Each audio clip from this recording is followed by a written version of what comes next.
अस्सलामुअलैकुम। तमाम देखने और सुनने वालों को वक़ार व विशर में खुश आमदीद कहता हूँ और अपनी क्लास का आगाज़ हदीस करीम से करते हैं।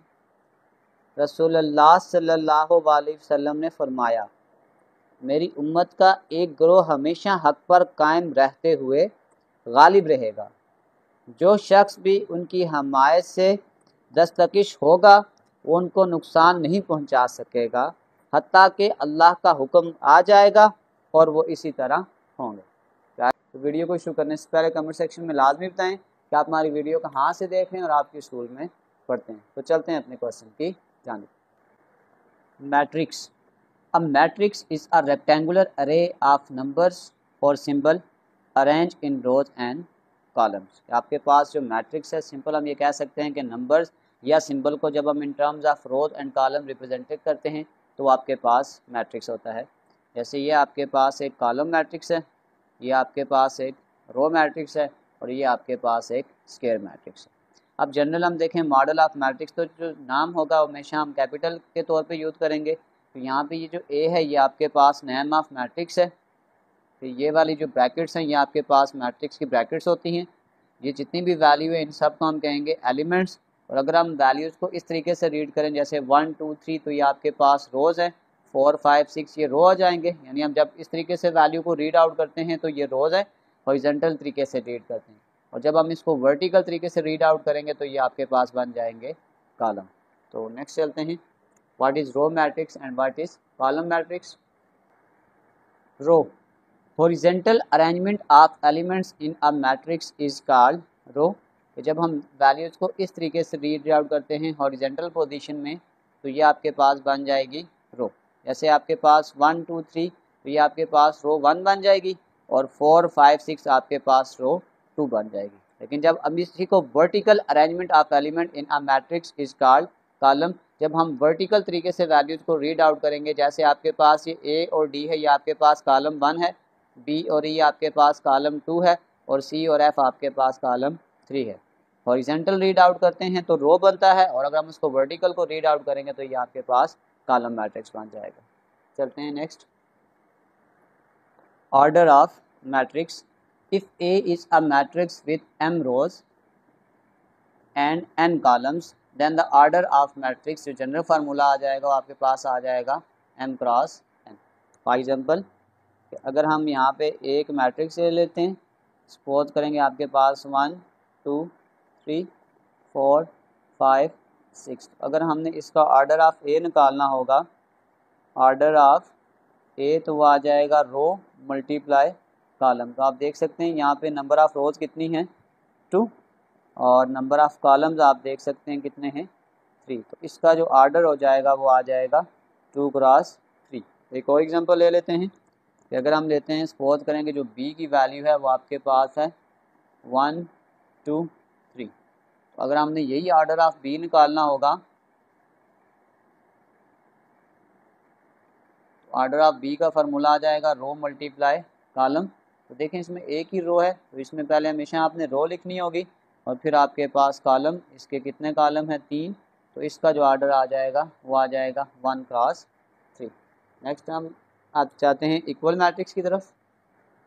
Equal matrix, two matrix are said to be equal if and only if. अगर आपके पास जो उनका ऑर्डर होगा वो सेम होगा और सेकंड कंडीशन ये कि क्रॉसपॉन्डिंग एलिमेंट्स आर सेम। एक एग्जांपल लेते हैं कि फॉर एग्जांपल हम कहते हैं कि आपके पास जो ए की वैल्यू है वो आपके पास है कि अंडर रूट हाफ 4 और जो सेकंड वैल्यू वो आपके पास है -5 का स्क्वायर। और सपोज करें एक बी की वैल्यू वो आपके पास है 2 और ये आंसर है 25। अब अगर आपने चेक करना हो कि ए और बी आपस में इक्वल हैं तो सबसे पहले अगर आप 1 बाय 1 देखें, हम लिखते हैं order of A. Order of A आपके पास आ जाएगा 1 क्रॉस 2। और अगर मैं ए की सिंप्लीफिकेशन करके लिखने की कोशिश करूं तो अंडर रूट 4 को जब सॉल्व करेंगे तो ये आपके पास आ जाएगा 2 और 5 का स्क्वायर आपके पास आ जाएगा 25। अब इसी तरीके कार से मैं अगर बी को सॉल्व करूं तो सबसे पहले मैं निकालूंगा order of B. Order of B भी आपके पास 1 क्रॉस 2 है और जो बी की एंट्री है वो आपके पास है 2 और 25। तो आप देख सकते हैं कि दोनों का आर्डर भी मैच कर गया है और दोनों की जो वैल्यूज़ थी, जो एलिमेंट्स है, वो भी सेम है। तो हम कह सकते हैं कि A is equal to B, क्योंकि ये दोनों कंडीशन को सेटिस्फाइड कर रहा है। अब एक एग्जांपल हम इसकी और ले लेते हैं कि अगर मैं कहता हूँ कि ए की वैल्यू आपके पास है 1 और 2 और बी की वैल्यू है आपके पास 1 और 2, एक वैल्यू आपके पास हॉरिजॉन्टल है, एक वैल्यू आपके पास वर्टिकल है। तो सबसे पहले हम ऑर्डर अप्लाई करेंगे। तो आप देख सकते हैं कि ऑर्डर ऑफ ए, क्योंकि इसकी एक रो है और 2 कॉलम है, तो इसको हम करेंगे कि 1 क्रॉस 2। इसी तरीके कार से हम निकालेंगे order of B. Order of B में आप देखेंगे तो 2 रोज़ हैं और एक कॉलम है, तो ये आ जाएगा 2 क्रॉस 1। तो फिर हम ये कह सकते हैं कि A not equal to B, क्योंकि इन दोनों का तो आर्डर ही सेम नहीं है। पहले हम आर्डर सेम चेक करेंगे, फिर उसकी करस्पॉन्डिंग एलिमेंट्स को देखेंगे। तो इक्वल मैट्रिक्स के लिए आपके पास 2 कंडीशन होंगी, आर्डर मस्ट बी सेम और करस्पॉन्डिंग एलिमेंट्स आर सेम। अगर इन दोनों में से एक कंडीशन भी सेटिस्फाइड नहीं करेगी तो हमारे पास जो मैट्रिक्स होंगे वो एक दूसरे के इक्वल नहीं होंगे। नेक्स्ट चलते हैं, row and column matrix. A matrix have only one रो।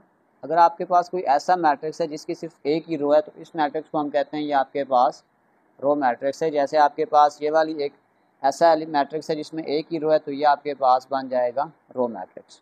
और ऐसा मैट्रिक्स जिसमें एक ही कॉलम हो, वो आपके पास बन जाएगा कॉलम मैट्रिक्स। फिर आपके पास जो नेक्स्ट कंसेप्ट है वो आपके पास है रेक्टेंगुलर मैट्रिक्स।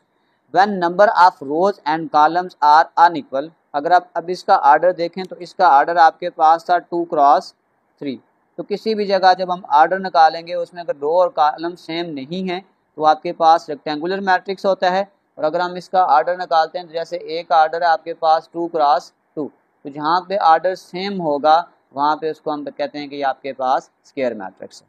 फिर नल मैट्रिक्स के किसी भी आर्डर का हो, इसमें जितने भी एलिमेंट्स होते हैं वो सारे के सारे जीरो होते हैं, इसको हम कहते हैं नल मैट्रिक्स, और ये किसी भी आर्डर का हो सकता है। नेक्स्ट चलते हैं, diagonal matrix. A square matrix in which every element except the primary principal diagonal elements is zero is called diagonal matrix. ये जो आपके पास ये जो डायगोनल है इसको हम कहते हैं कि ये प्रिंसिपल डायगोनल है या प्राइमरी डायगोनल है। यहाँ में इसकी जो सारी एंट्री है ये ज़ीरो नहीं होनी चाहिए। जैसे आप ये देख सकते हैं, अब इसके प्रिंसिपल डायगोनल को देखें तो ये √3 है और ये 15 है, तो इसका मतलब ये आपके पास डायगोनल मैट्रिक्स है। अब यहाँ पे ये तो 0 है लेकिन ये 5 है, तो इसका मतलब ये कंप्लीट एंट्री 0 नहीं है, तो ये भी आपके पास डायगोनल मैट्रिक्स है। लेकिन अगर आप इसके प्राइमरी जो डायगोनल मैट्रिक्स है अगर आप उसको देखेंगे तो इसकी सारी एंट्री 0 हैं, तो ये मैट्रिक्स आपके पास डायगोनल मैट्रिक्स नहीं है। नेक्स्ट चलते हैं स्केलर मैट्रिक्स की तरफ। स्केलर मैट्रिक्स जो होता है डायगोनल मैट्रिक्स ही की तरह होता है, लेकिन इसमें एक कंडीशन होती है कि every elements of primary diagonals equal and non zero. अगर हम इसकी एग्जांपल लिखें तो अगर मैं यहाँ पे लिख दूँ 2 0 0 एंड 2, तो आप ये देख सकते हैं कि ये आपके पास जो प्राइमरी डायगोनल है ये इसमें सेम होता है। एक और लिख देते हैं के 0 0 0 के 0 0 0 एंड के। तो आप ये देख सकते हैं अगर आप इस पूरे डायगोनल एलिमेंट्स को देखेंगे तो इसकी एंट्री क्या है, सेम है, तो ये आपके पास स्केलर मैट्रिक्स। नेक्स्ट चलते हैं यूनिट मैट्रिक्स की तरफ। थर्ड आपके पास आ जाएगा unit matrix. Every elements of the primary diagonal are equal to 1 और it is represented by I. अगर हम यूनिट मैट्रिक्स लिखेंगे तो ये देख सकते हैं 1 0 0 और 1। अब ये आपके पास ये जो प्राइमरी डायगोनल ये हमेशा आपके पास 1 होंगे, इसको हम यूँ भी लिख सकते हैं 1 1 एंड देन 1, तो ये आपके पास आ जाएगा यूनिट मैट्रिक्स, या इसको हम आइडेंटिटी भी बोलते हैं। अब इन तीनों में डिफरेंस देखें कि आपके पास जो डायगोनल मैट्रिक्स होता है उसमें आपके पास ये जो डायगोनल है ये नॉन ज़ीरो होना चाहिए और इसकी एंट्री कुछ भी हो सकती है। लेकिन अगर इसी को अगर हम स्केलर के साथ कंपेयर करते हैं तो स्केलर में जो डायगोनल वैल्यू होती हैं, यानी जो प्राइमरी डायगोनल होंगे उसमें एंट्री सारी सेम होंगी 1 के अलावा, और अगर यहाँ पे 1 आ जाएगा तो ये आपके पास यूनिट मैट्रिक्स लाएगा। ये इन तीनों में अक्सर कन्फ्यूजन होती है। तो चलते हैं next, transpose of a matrix. उसमें हम सिंपल ये करते हैं कि कन्वर्ट कर देते हैं रो को कॉलम में। तो अगर मैं ये ए है, अगर इसी का ट्रांसपोज लूँगा तो ये आपके पास 1 2 एंड जो 3 था वो आपके पास रो में लिखा हुआ है, तो मैं इसको उठा के कॉलम में लिख दूँगा। इसी तरीके कार से 4 5 6 भी आपके पास रो में लिखी हुई थी, तो मैं इसको कॉलम में लिख दूँगा। तो ये आपके पास सिंपल है ट्रांसपोज ऑफ ए। जब हम ट्रांसपोज लेते हैं तो सिंपल रो को क्या कर देते हैं, कॉलम में चेंज कर देते हैं, तो ये आपके पास ट्रांसपोज बन जाएगा। Symmetric matrix A is called symmetric.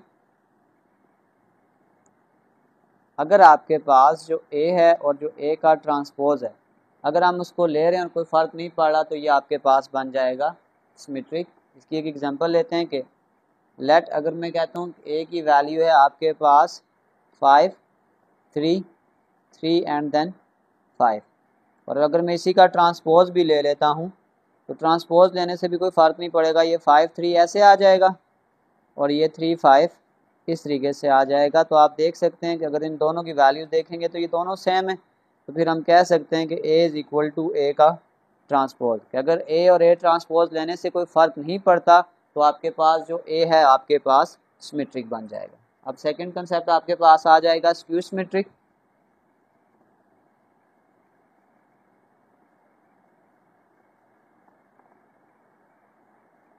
उसकी कंडीशन इससे थोड़ी चेंज है, सिंपल कि A is called skew symmetric.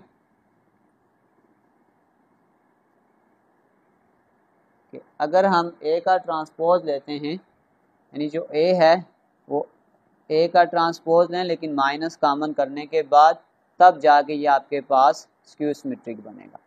अब सेम अगर हम इसकी एग्जांपल देखें तो अगर हम लेट करते हैं कि जो ए की वैल्यू है वो आपके पास है 0 2 -2 और 0, इसको हम इक्वेशन 1 का नाम दे देते हैं। अब हम सेकंड स्टेप में इसका ट्रांसपोज लेंगे। अगर मैं इसका ट्रांसपोज लूँगा तो ये 0 और 2 जो रो में लिखा हुआ था इसको कॉलम में चेंज कर दूंगा और ये -2 और 0 यहाँ चला जाएगा। अब अगर आप इसको इसके साथ कंपेयर करेंगे तो ये आपके पास +2 और ये आपके पास -2 है।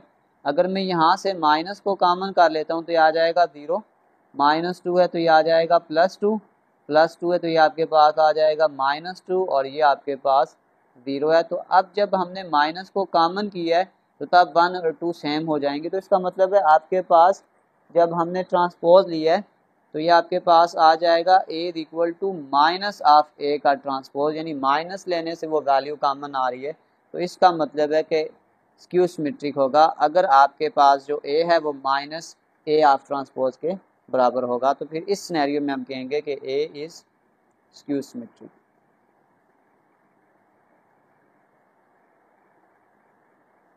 Number 1, write the number of rows. हमने नंबर ऑफ रोज बतानी है, नंबर ऑफ कॉलम बताने हैं एंड ऑर्डर ऑफ मैट्रिक्स बताना है। तो ये हम पहले भी एक चीज़ डिस्कस कर चुके हैं कि हमारे पास जो ऑर्डर होता है, ऑर्डर ऑफ मैट्रिक्स, उसका जनरल फार्मूला आपके पास जो था वो था रो मल्टीप्लाई कॉलम। इसको हमने ऐसे भी लिखा था m क्रॉस n। तो सबसे पहले हम यहाँ बता देते हैं नंबर ऑफ रोज, फिर बता देते हैं नंबर ऑफ कॉलम्स और फिर हम इसका बता देते हैं ऑर्डर। तो अगर आप गौर से देखें तो हमने सबसे पहले बतानी है नंबर ऑफ रोज़। तो इसमें अगर आप देखें तो ये एक ही रो आ रही है, तो इसका मतलब इसमें जो m की वैल्यू होगी आपके पास, जो नंबर ऑफ रोज़ है वो आपके पास 1 है। लेकिन अगर आप इसके कॉलम देखेंगे तो इसका एक कॉलम और इसका 2, तो जो n की वैल्यू है वो आपके पास 2 है। तो इसका मतलब जो इसका ऑर्डर है वो आपके पास होता है m क्रॉस n। तो इसका जो ऑर्डर आ जाएगा वो आपके पास आ जाएगा 1 क्रॉस 2। ये हमने इसका ऑर्डर निकाल लिया। बिल्कुल सेम कंसेप्ट। अब यहाँ पे अगर इस पोजीशन पे आप देखेंगे तो ये इसके रोज़ होते हैं और इस पोजीशन को देखेंगे तो ये इसके कॉलम है। तो इसका मतलब यहाँ पे भी आ जाएगा m की वैल्यू 2, n की वैल्यू 2, और जब हम ऑर्डर निकालेंगे तो हो जाएगा m क्रॉस n, ये आपके पास आ जाएगा 2 क्रॉस 2। ये इसका ऑर्डर है। थर्ड, अब इसमें आप ये देख सकते हैं ये 5/6 ए की वैल्यू है, तो इसका मतलब है इसमें रो भी एक ही है और कॉलम भी एक ही है, तो ये आपके पास आ जाएगा m is equal to 1, n is equal to 1, और ये आ जाएगा ऑर्डर m क्रॉस n, यानी कि 1 क्रॉस 1। अब अगर आप d को थोड़ा सा सॉल्व कर लें तो ज़्यादा ईजी हो जाएगा। सबसे पहले अगर हम इसको मल्टीप्लाई कर देते हैं, 2 1s आर 2, तो यानी ये आपके पास आ जाएगा 4 + 2 + 5। अगर आप इसको सॉल्व कर लें तो ये आ जाएगा 4 + 2 6, 6 + 5 11, यानी अगर हम इसको सिंपल करें तो आपके पास ये 11 है। तो इसका मतलब इसकी रो भी 1 है और इसकी कॉलम भी 1 है। तो इसका मतलब यहाँ भी हम लिख सकते हैं कि m इज इक्वल टू 1, यानी कि नंबर ऑफ़ रो भी 1 है, नंबर ऑफ़ कॉलम भी 1 है। तो इसका जो ऑर्डर बन जाएगा आपके पास वो आ जाएगा 1 क्रॉस 1। तो हमने इसमें यही चीज़ बतानी थी, नंबर ऑफ़ रोज़ कितनी है, नंबर ऑफ़ कॉलम्स कितनी है, और फिर हमने इसका ऑर्डर बताना था। चलते हैं क्वेश्चन नंबर 2 की जानिब। Number 2, check whether the following pairs of matrices are equal और नॉट। थ्योरी में मैं इसको एक्सप्लेन कर चुका हूँ, लेकिन यहाँ बस इतना आपने याद रखना है कि अगर हम इक्वल मैट्रिक्स देखते हैं तो सबसे पहले हमने ये देखना है कि उसका ऑर्डर सेम है, और सेकंड कंडीशन ये होती है कि उसके जो एलिमेंट्स हैं वो भी आपके पास सेम होने चाहिए। तो सबसे पहले अगर हम ऑर्डर ऑफ ए लिख दें, ऑर्डर ऑफ ए आपके पास आ जाएगा, यानी कि इसमें 2 रोज़ हैं और 2 ही कॉलम हैं, तो ये आपके पास आ जाएगा 2 क्रॉस 2।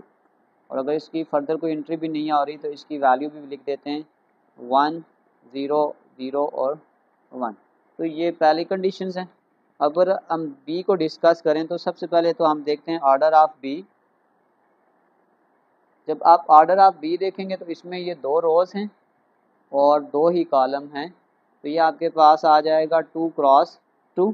और लेकिन इसकी थोड़ी सिंप्लीफिकेशन अगर हम करें तो ये 25 इस 25 से कैंसिल होके ये आपके पास आ जाएगा 0। 25 का जब हम अंडर रूट लेंगे तो ये आ जाएगा 5 का स्क्वायर डिवाइडेड बाय 5। 16 आपके पास आ जाएगा 4 का स्क्वायर डिवाइडेड बाय 4। ये इसके साथ कैंसिल होके ये आपके पास 0 हो जाएगा। अगर आप इसको फर्दर हम सॉल्व कर भी लें तो अब आप ये देख सकते हैं कि ये आपके पास आ जाएगा 0। जब ये इससे कटेगा तो ये 5 5 से कटेगा तो यहाँ 1 आ जाएगा, और यहाँ पे आपके पास 4 है। जब इसको इससे काटेंगे और इस 4 को इस 4 से काटेंगे, यहाँ भी 1 आ जाएगा और यहाँ भी 0 आ जाएगा। तो अगर आप इन 2 वैल्यूज़ को आपस में कंपेयर करें तो आपके पास जो एंट्री है वो डिफरेंट आ रही है। जैसे ये 0 है, ये 1 है, तो हम लिखेंगे कि A not equal to B. Reason ये है कि इसका ऑर्डर जो है सेम है, तो लिखेंगे but elements are different.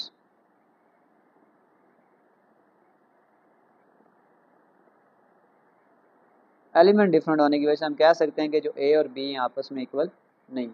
Next part, इसके सेकंड वैल्यू को देखें तो ये आपके पास जो ए है वो आ जाएगा 1 2 और 3, और जो सेकंड वैल्यू है तो ये तो प्लस हो जाएगा 1 + 2 3 3 + 3 6। तो ये यहीं आप देख सकते हैं कि जो इसका ऑर्डर है वो आपके पास 1 क्रॉस 3 है, और जो इसका ऑर्डर है वो आपके पास 1 क्रॉस 1 है। तो फिर हम ये कह सकते हैं कि A not equal to B because order is different.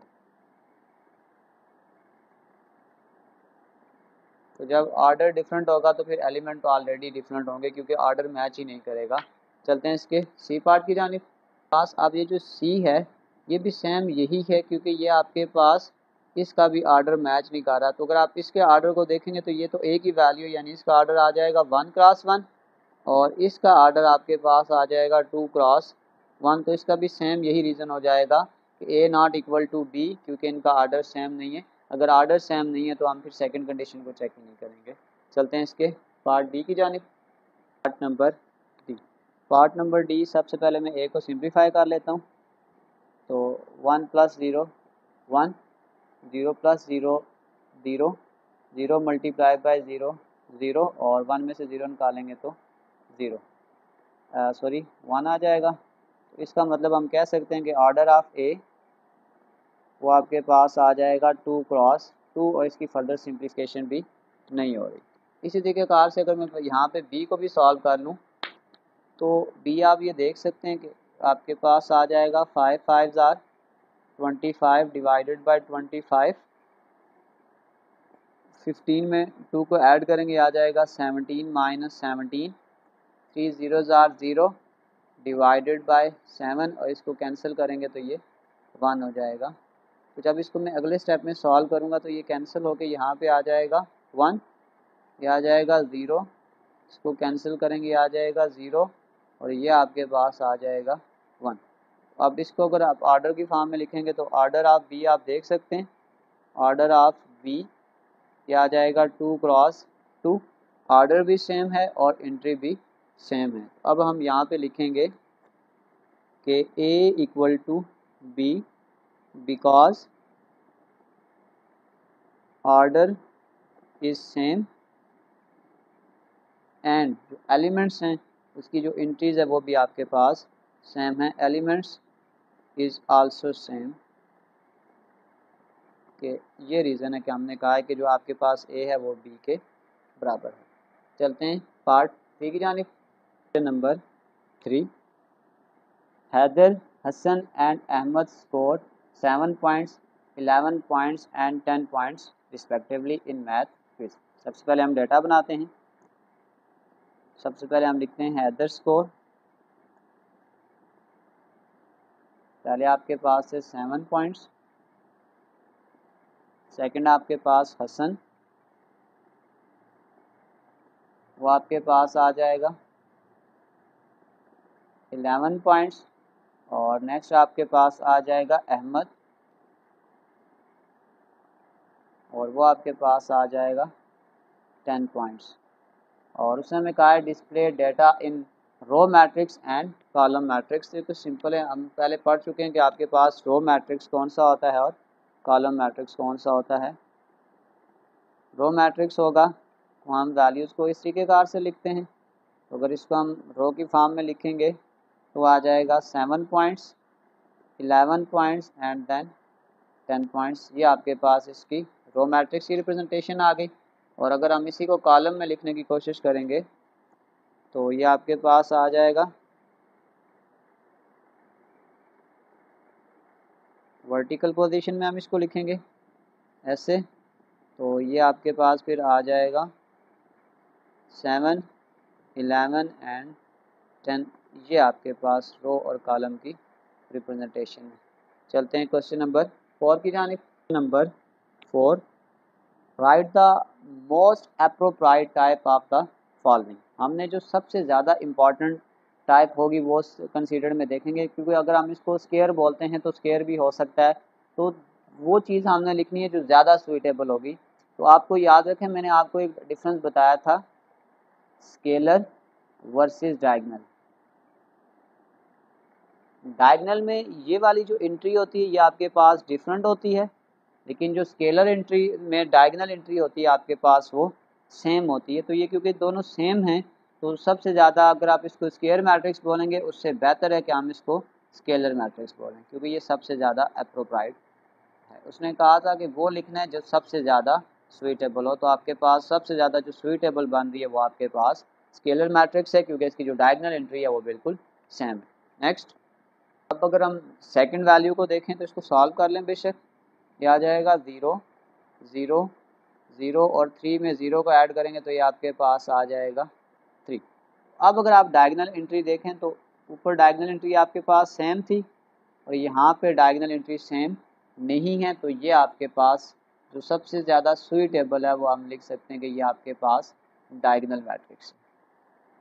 क्योंकि आप इसको भी स्केयर लिखें तो लिख सकते हैं, इसको भी स्केयर लिखें तो लिख सकते हैं, लेकिन स्केयर के अलावा जो स्केयर मैट्रिक्स था उसके अंदर हमने फर्दर कुछ सिंप्लीफिकेशन पढ़ी थी कि डायगनल क्या है, स्केलर क्या है, आइडेंटिटी क्या है। तो हम उस लिहाज से ज़्यादा जो अप्रोप्राइट जो मैट्रिक्स होगा उसकी टाइप लिखनी है, इसलिए ये आपके पास स्केलर मैट्रिक्स है क्योंकि इसमें डायगनल सेम है और इसमें डायगनल वैल्यू सेम नहीं है, तो ये आपके पास डायगनल मैट्रिक्स आ जाएगा। Next part number C, simplification.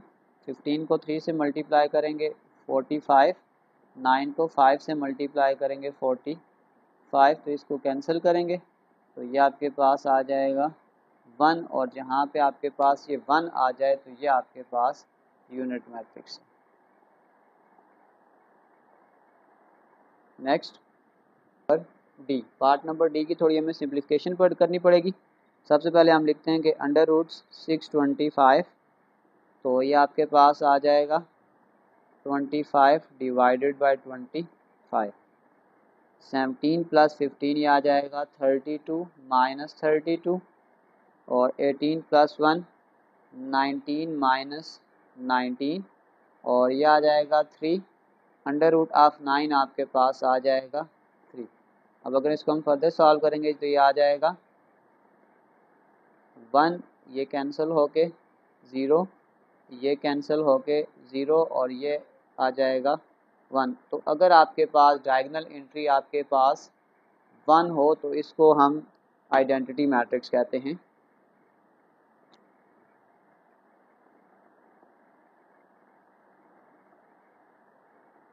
और इसको भी अगर हम यूनिट मैट्रिक्स या आइडेंटिटी मैट्रिक्स भी कह सकते हैं। तो इसकी भी जो डायगोनल एंट्री अगर आप देखें तो ये है ही 1 है, तो ये 1 बन जाएगा। अगर आपके पास जो डायगोनल एंट्री है वो 1 हो तो आपके पास आइडेंटिटी मैट्रिक्स है, या इसको हमने कहा था कि इसको हम रिप्रेजेंटेशन करते हैं आई से। चलते हैं इसके नेक्स्ट पार्ट की जानिब। नंबर ई, इसको थोड़ा सा फर्दर सॉल्व करें तो आ जाएगा 6 + 2 8, 0 और 0 और 8। तो फिर आप देख सकते हैं इसकी आपके पास जो डायगोनल एंट्री है वो सेम है। अगर आपके पास डायगोनल एंट्री सेम हो तो इसको हम कहते हैं स्केलर मैट्रिक्स। तो ये क्वेश्चन नंबर 4 आपके पास कंप्लीट हो गया। चलते हैं क्वेश्चन नंबर 5 की जानिब। नंबर 5 के check for symmetric and skew symmetric. Explanation हम थ्योरी में कर चुके हैं। अगर सिमेट्रिक में आपके पास ये होता है कि ए और ए ट्रांसपोज अगर आपके पास सेम हो तो ये सिमेट्रिक होता है, और अगर ए जो है वो ए ट्रांसपोज से माइनस कॉमन करने के बाद सेम हो तो ये स्क्यू सिमेट्रिक होता है। तो सबसे पहले अब आपके पास जो क्वेश्चन होगा इसको हम ए रख लेते हैं। तो ये आ जाएगा ए इक्वल टू 5 2 3 2 9 6 3 6 और 3, इसको हम इक्वेशन 1 का नाम दे देते हैं।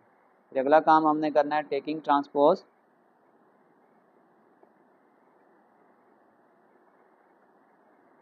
अब अगर मैं ट्रांसपोज लूँगा तो ट्रांसपोज में आपने सिर्फ ये याद रखना है कि आपके पास जो रो होती है वो आपने कॉलम में इंटरचेंज कर देनी है। तो इसका मतलब अगर मैं ए का ट्रांसपोज लेता हूँ तो आपके पास ये आ जाएगा 5 2 और 3। इस रो को उठा के हमने कॉलम में लिख देना है 5 2 3 2 9 6 रो था तो इसको हम कॉलम बना देंगे 2 9 और 6। फिर ये आपके पास आ जाएगा 3 6 और 3।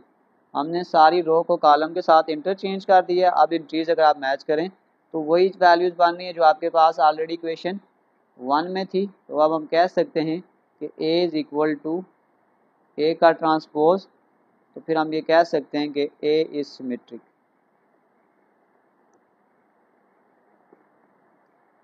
नेक्स्ट चलते हैं पार्ट बी की जानिब। नंबर बी, सबसे पहले हम इसको बी का नाम दे देते हैं। 0 9 -9 और 0, इसको इक्वेशन 1 का नाम दें। अगला काम आता है टेकिंग ट्रांसपोज।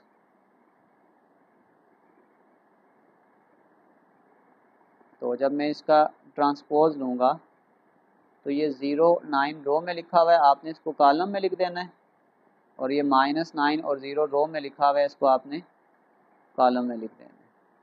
अब अगर मैं यहाँ से माइनस कॉमन करने की कोशिश करूँ तो ये आपके पास आ जाएगा 0, ये -9 आपके पास +9 आ जाएगा, ये +9 आपके पास -9 आ जाएगा, और ये आपके पास 0 है। तो अगर मैं इस माइनस वाली वैल्यू को देखूं तो ये आपके पास देखे आ जाएगा 0 +9 -9 और 0। तो अब अगर आप इस वैल्यू को इसके साथ कंपेयर करेंगे, अब ये वैल्यू मैच कर रही है। तो यानी अगर मैं -b ट्रांसपोज का यानी फाइनल हमारे पास आंसर ये आ गया है।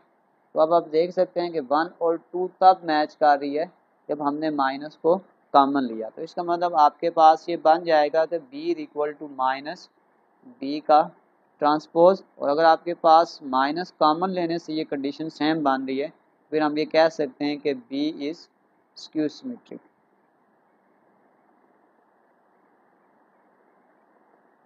चलते हैं इसके नेक्स्ट पार्ट की जानिब। सी, सबसे पहले लेट करते हैं कि इसको सी के इक्वल रख देते हैं। 0 2 4 -2 0 और 2, -4 -2 और 0। अगला काम आपके पास आता है टेकिंग ट्रांसपोज।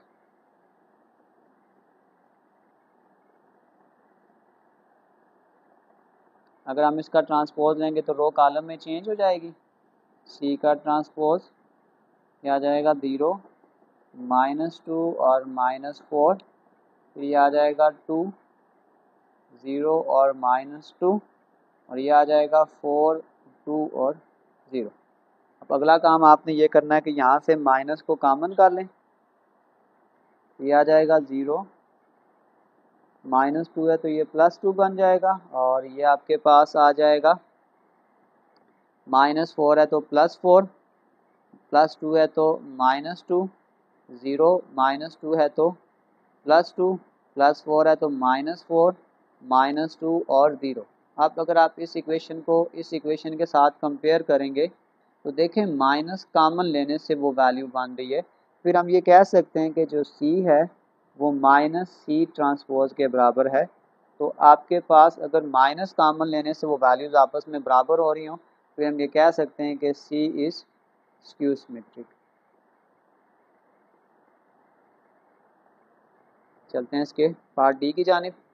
नंबर डी है तो इसको डी का ही नाम दे देते हैं।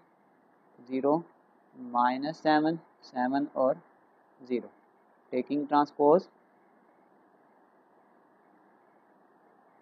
जब हम ट्रांसपोज लेंगे आ जाएगा डी का ट्रांसपोज। 0 -7 यहाँ पे आ जाएगा, और ये 7 और 0 यहाँ पे आ जाएगा। अगर हम इसको इक्वेशन 1 की तरह बनाएंगे तो फिर हमें यहाँ पे माइनस को कॉमन लेना पड़ेगा।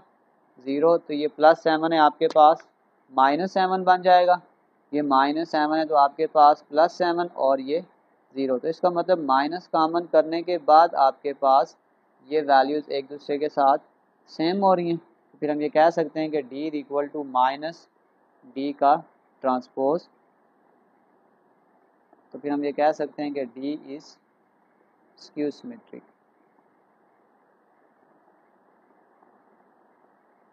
चलते हैं इसके नेक्स्ट पार्ट की जानिब पर E।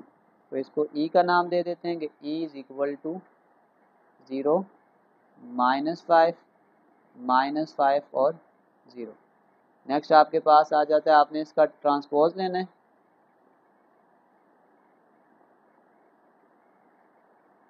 इस इक्वेशन को 1 का नाम दे दें। तो अगर मैं E का ट्रांसपोज भी लूँगा तो वैल्यू यही आ जाएगी, क्योंकि 0 -5 ऑलरेडी वही लिखा हुआ है। तो ये आ जाएगा -5 और 0। इसको आप इक्वेशन नंबर 2 का नाम दें। फिर हम ये कह सकते हैं कि E is equal to E का ट्रांसपोज। ट्रांसपोज लेने से भी कोई फ़र्क नहीं पड़ा। फिर हम ये कह सकते हैं कि E इज़ सिमेट्रिक। चलते हैं इसके लास्ट क्वेश्चन की जानिब। Question number, right a symmetric and skew symmetric matrix of order 3। तो सबसे पहले हम ये करते हैं, लेट करते हैं फॉर सिमेट्रिक के लिए कि A इज़ इक्वल टू 1 1 और -1। फिर आपके पास आ जाएगा 1 2 और 0, और फिर आपके पास आ जाएगा 1 0 और 5। अब हम इसको प्रूव भी करेंगे कि आपके पास ये सिमेट्री किस तरीके से है। इसको हम इक्वेशन 1 का नाम देते हैं। तो अगर हम करें टेकिंग ट्रांसपोज, अगर मैं इसका ट्रांसपोज दूंगा तो ये आ जाएगा, ये 1 1 और 1 यहाँ पे आ जाएगा, 1 1 और -1, 1 2 और 0। इसको उठा के यहाँ पे लिख देंगे 1 2 और 0, और फिर ये आपके पास आ जाएगा 1 0 और 5। तो अगर आप इसको इक्वेशन नंबर 2 बना दें तो आप देख सकते हैं कि ट्रांसपोज लेने से कोई फ़र्क नहीं पड़ रहा। अगर आपके पास A is equal to A का ट्रांसपोज आ जाए तो फिर हम ये कह सकते हैं कि A इज़ सिमेट्रिक। तो फिर जो A की वैल्यू हमने ली थी तो वो आपके पास सिमेट्रिक है। अब एक और मैट्रिक्स हमने लेना है जो स्क्यू सिमेट्रिक हो ऑर्डर 3 का। स्क्यू सिमेट्रिक के लिए सपोज करते हैं कि हम जो A की वैल्यू ले रहे हैं वो आपके पास आ जाएगा 0 1 और -2। फिर आपके पास आ जाएगा -1 0 और 3 आ जाएगा। फिर आपके पास आ जाएगा 2 -3 और 0। आर्डर हमने 3 लेना है। अब स्क्यू सिमेट्रिक हम इस तरीके से डिज़ाइन करते हैं कि अगर हम माइनस कॉमन लें तो वो उसके इक्वल आ जाए। तो अब आपके पास हम अगर ए का ट्रांसपोज ले लें तो ट्रांसपोज लेने से आपके पास ये होगा कि ये सारी वैल्यू इस तरीके से आ जाएंगी, 0 1 और -2 -1 0 और 3, ये आ जाएगा 2 -3 और 0, ये आपके पास 1 है। और अगर मैं यहाँ से अब इस वैल्यू को जब मैं इसके साथ कंपेयर करूँगा तो माइनस कॉमन करने से ये वाली वैल्यू मेरे पास ऊपर उसके इक्वल आ जाएगी। जैसे ये -1 है तो +1 आ जाएगा, +2 है तो -2, +1 है तो -1, 0 -3 है तो +3, -2 है तो +2, 3 है तो -3 और ये आ जाएगा 0। तो ये आपके पास आ जाएगा 2। अगर आप इक्वेशन 1 को 2 के साथ कंपेयर करेंगे तो अगर आपके पास A transpose equal to -A आ जाए, माइनस कॉमन करने से ये वाली वैल्यू आपस में मैच हो रही हैं, तो इस सिनेरियो में आपके पास जो फिर A होगा वो आपके पास स्क्यू सिमेट्रिक होगा।